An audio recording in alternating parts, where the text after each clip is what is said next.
Tim Minchin, congratulations on the huge success of Matilda at the West End, on Broadway, and now it's finally coming to Australia. How do you feel about that?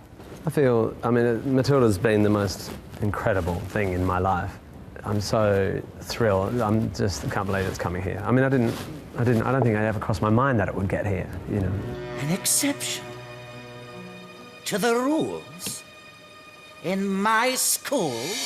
So you were told at the beginning, look, there are rules in how you write a musical, weren't you? Yeah. And how did you take that advice? Well, I guess there's, sort of received wisdom about musicals. And everyone wants to know how to make a hit, because they mostly fail. That's very, very hard to put your finger on what works. But yes, traditionally there's rules about where you have what song, and we just remained happily naive. I mean, I've been writing music for theatre for years, but I've just never read the book on how you're meant to do it, and I think that's a really important part of what we ended up doing. Do you think that's actually part of its success, that you broke the rules? I suppose that's a nice marriage with the character of the rebellious Matilda. Well, it all echoes within it. I mean, Matilda sings, sometimes you have to be a little bit naughty, and she's singing that in the context of going, well, how do I get out of what seems like my fate, what seems like, an inescapable, horrible parents and terrible sort of repression.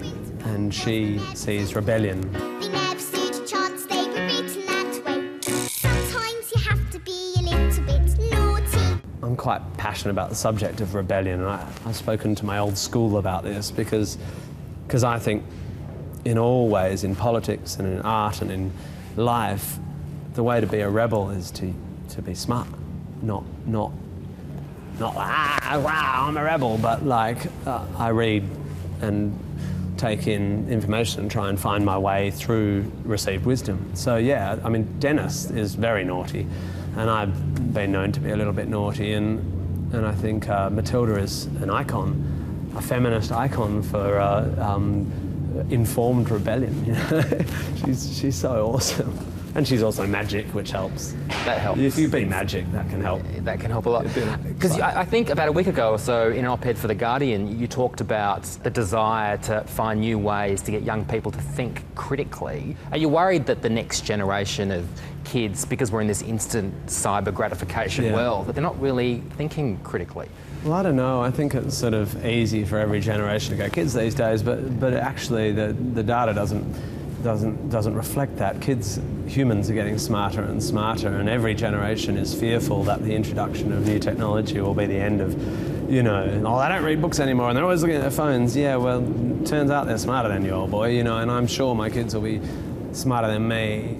I am worried, of course, that hypersexualized women in pop music are the main cultural influence on our daughters. I'm really worried about feminism, third wave feminism on the internet, and there's a hell of a lot to be worried about and a hell of a lot to be scared of, I guess. But all you can do is, in your field, contribute something you think is positive. And so for me, I try now with my comedy and everything I write, and I think Matilda is something I'm proud of because I think it does this, to put something valuable that reflects your beliefs into culture.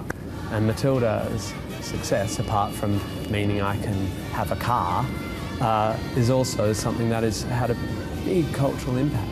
And for a young girl to sit for 2.5 hours and watch a young girl who reads books, and that's where she gets her power.